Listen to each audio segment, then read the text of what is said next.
매도 먼저 받는 것이 낫다고 한성교육교회 송호미 목사입니다. 반갑습니다. 뭐 제 얘기입니다.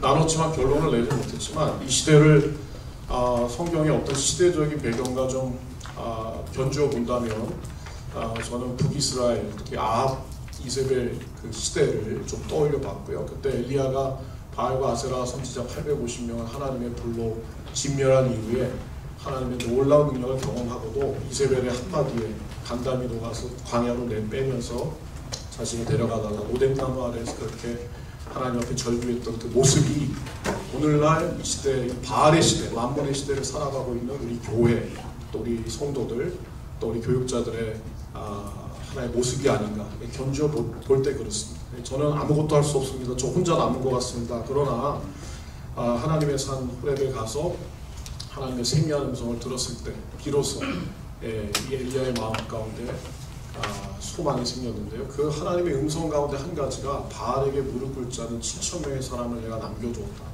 엘리야는 보지 못했지만 하나님은 보고 계셨고 엘리야에게 알려주셨고 그래서 그것으로 인해서 엘리야가 다시 힘을 얻어서 하나님의 사명을 감당했던 그 장면을 떠올려 봤습니다. 우리가 너무 숫자 노름을 그동안 많이 한 것 같고요. 죄송합니다. 숫자 노름이라 죄송한데 숫자, 프로그램, 교회 규모 너무 물질적인 거, 외향적인 것에 우리의 마음을 두지 않았는 사실 그게 어떻게 보면 만몬과 진배 없는 그런 모습이지 않을까. 하나님 보십니다. 건축은 많이 하고 성도들을 많이 모았지만 결국 그 한 사람 한 사람이 교회라고 하는 사실을 특별히 목회자가 얼만큼 깨달았고 가르치는가. 교회 간다, 교회 나와라 이게 아니라 목회자 자신부터 내가 교회다. 본질적으로 로이드 조스 목사님의 여러분 잘 아시는 에베소 강의 8권이나 되는 그 큰 책을 저 여러 번 봤는데요. 교회론이잖아요. 결론을 저는 내는 게 내가 교회구나. 하나님 앞에 내 자신이 교회구나. 이거를 목회자가 깨닫고 성도들에게 바르게 가르치고 그것을 분명한 정체성으로 갖도록 한다면 100명, 1000명, 10,000명이 설령 모이지 않는다 하더라도 10명이 모여도 여러분 그 교회는 하나님의 놀라운 능력 가운데 쓰임 받을 줄로 저는 믿습니다. 여러분 잘 아시는 세이비어스 처치가 100여 명밖에 멤버가 아니지만 그 지역사회를 변화시키는 놀라운 교회지 않습니까? 그 모든 예들이 있습니다. 하나님의 교회는 숫자로 부흥을 논하는 것이 아니고 한 사람이 정말 하나님의 사람이 돼서 엘리야 같은 사람이 그 자리에 있을 때 하나님의 놀라운 부흥이 있다라고 생각이 돼서 결론적으로는 교회로 우리가 교회, 내가 교회다라고 하는 또 한 가지는요. 김세훈 박사님은 사랑의 이중계명이라고 말씀하셨는데 하나님 사랑하고 이웃을 내 몸같이 사랑하라 하신 그 개념 가운데 하나님 사랑하는데 이웃을 내 몸처럼 사랑하지 못했던 그런 모습들이 인고잉 처치 안으로는 막 들어와서 공간을 크게 하는데 아웃고잉 처치가 없었잖아요. 소위 우리 양충기 목사도 말씀하시겠지만 미셔널 처치 선교적인 교회 세상 가운데 있지만 세상과 구별되면서 세상에 영향력을 줄 수 있는 그런 빛과 소금의 역할을 감당할 때 교회에 대한 인식이 바뀌고 사실 우리가 파이 싸움하고 있잖아요. 수평이동 교인 놓고 누가 더 많으냐 누가 더 적느냐 본 어게인 하는 교인들 있습니까? 우리 교회가 참 그거 문제를 깊이 생각해야 된다고 생각해요. 1년에 믿지 않는 사람들 세례를 몇 명 주느냐 이게 교회 부흥의 사실 관건이거든요. 지금 뉴저지에 이 교회 다니는 교인 수가 전체 제가 통계를 보니까 10%가 안 됩니다. 한 주. 다 가난한 교회이든지 아니 교회를 다니지 않으면서 다닌다라고 하는 분들이거든요.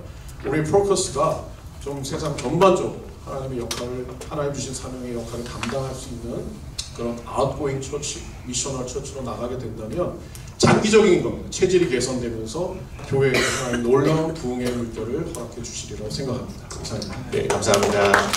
저희가 이번에 특별히 나눌 만한 걸 없고 그 윤병 목사님께서 이민교회 상황 이런 것들을 말씀해 주셨는데 너무 공감이 돼가지고 그냥 그 얘기하다가 끝나버렸어요. 얘기도 끝나고 저희 교회는 80세 이상이 어차피 제 얘기밖에 할 게 없는데 왜냐면은 그 나눠진 그 대화가 없으니까 저희 교회는 80세 이상이 11분이고요 70세 이상이 6분 그 다음에 40, 50대가 18명 그러니까 50대 50이라고 보시면 돼요. 60대 초반 분들이 6명이에요. 그러니까 이분들이 다 신모 장로님 하시고 막 안수 임상 하신 분들이고 제일 헌금도 많이 하시는 분들인데 7, 80대가 20년이 있으면 아마 여기 안 계신 분들도 많이 있을 거고 60대가 10년 있으면 70세, 20년 있으면 80대잖아요. 그럼 제가 딱 은퇴할 나이에요. 그러니까 저는 지금 40, 50대랑 쭉 같이 늙어갈 건데 아 이거 앞에 닥칠 이 현실을 생각하니까 왜냐면 지금 20, 30대는 교회에서 찾기가 어려워요. 저희 교회 같은 경우는 없어요. 그나마 40, 50대가 있는 것 같아요. 이분들이랑 제가 이제 같이 은퇴할 때까지 목회를 해야 되는데 너무 지금 상황이 안 좋네요.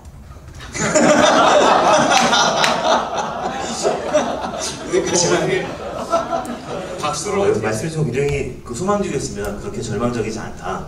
물론 우리가 진단을 정확하게 하는 것이 매우 중요하지만 진단했으니 이제 헤쳐나가도 된다.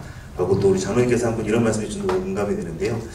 교회다운 교회는 더 교회다워질 것이다. 하나님께서 교회를 내버려 두지 않으실 것이다.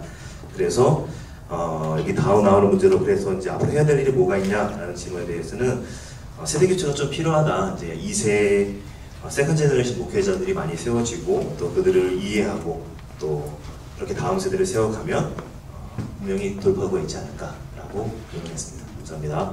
네, 저희 테이블에서는 한 분이 이런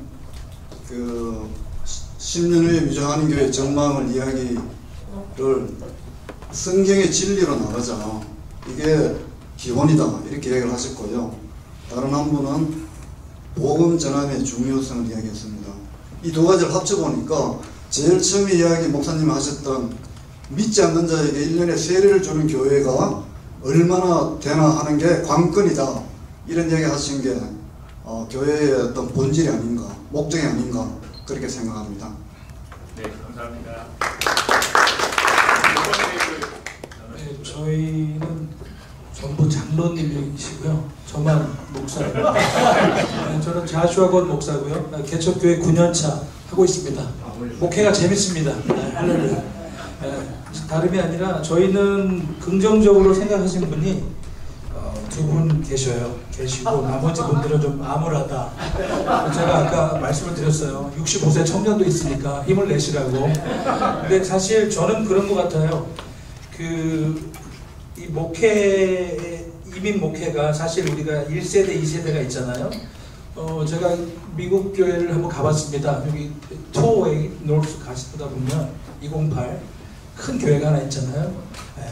거의 한국인 1.5세, 2세들이 한 300~400명이 있습니다. 네. 지금은 더 될 거예요. 다 영어를 쓰고 그 다음에 뭐 여러 가지로 한국 사람 보면 인사 안 합니다. 네. 네. 저도 이제 살짝 들어가서 이제 8시 예배를 들어봤거든요. 근데 저는 개인적으로 희망이 있다고 생각합니다. 첫째로는 교회가 이제 탈바꿈을 해야 되고요. 네. 그리고 그걸 위해서 대가를 지불해야 됩니다. 네. 안 된다고 생각하면 끝까지 안 되는 거고요. 기도하고 복음 전하고 전도하고 이걸 해서 그리고 같은 패밀리끼리 또 예배도 드리고 나누지 말고 왜냐면 너무 많이 나눠져 있어요. 이게요. 평생의 아이들이 부모님들하고 예배 드리는 것은 대강절이나 이런 큰 절기에만 예배 드리거든요. 미국 교회 가보면 안 그렇습니다. 어렸을 때부터 부모님들하고 같이 예배 드리고 또 집에서 또 성경 공부 가르치고 그 다음에 기도 훈련시키고 이렇게 좀 미국화 되게끔 만들어줘야 된다고 생각을 해요. 근데 많은 이제 2세들이나 3세들이 떠나는 걸 보면서 그들의 말을 듣습니다. 우리 부모님들은 너무 이렇게 율법적이고 교회에서는 홀리한데 집에서는 아주 다른 얼굴로 두 얼굴의 사나이로 나타나신다. 그런 말도 듣고 그래서 실질적으로 한인 교회지만 우리가 미국에 살고 있잖아요. 그럼 미국에 맞게끔 토양을 깔아줘야 된다고 생각을 합니다. 지금 2세 사역자들이 없어요. 없어요. 아까도 어느 목사님이 그러더라고요. 제발 전도사님을 찾아달라고. 그래서 제가 그랬습니다. 왜 한인만 찾습니까? 스페니시 미국 사람도 있는데 우리가 좀 탈바꿈을 하고 새롭게 좀 진취적으로 좀 나가서 앞으로 희망이 없다가 아니라 주님 안에서 희망이 있습니다. 기도하고 전도하고 너무 많은 영혼들이 지금 떨고 있어요. 그 영혼들을 위해서 우리가 나가고 가서 그들에게 전도하고 또 데리고 오고 그렇게 하면 좋겠습니다. 네. 감사합니다.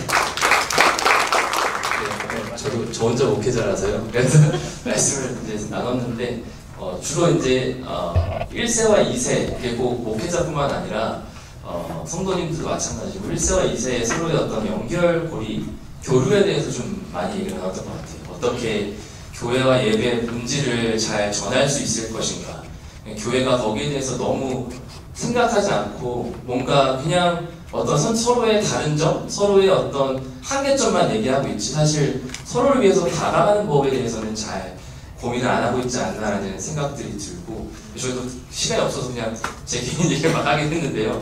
근데 저는 1세거든요. 여기 온 지 이제 대학 졸업하고 와서 여기서 대학을 했지만 제가 느꼈던 거는 1세 사역자와 2세 사역자, 그러니까 2세 사역자 간의 관계에 대해서 사실 저는 굉장히 많이 고민을 지금도 하고 있습니다. 예전에 저도 전도사 시절에 매번 신학교를 가면 2세 전도사님들과 1세 전도사님들이 맨날 서로 안 맞는다, 다툰다, 서로 교회에서 하나 되지 못한다는 얘기 너무 많이 들었거든요.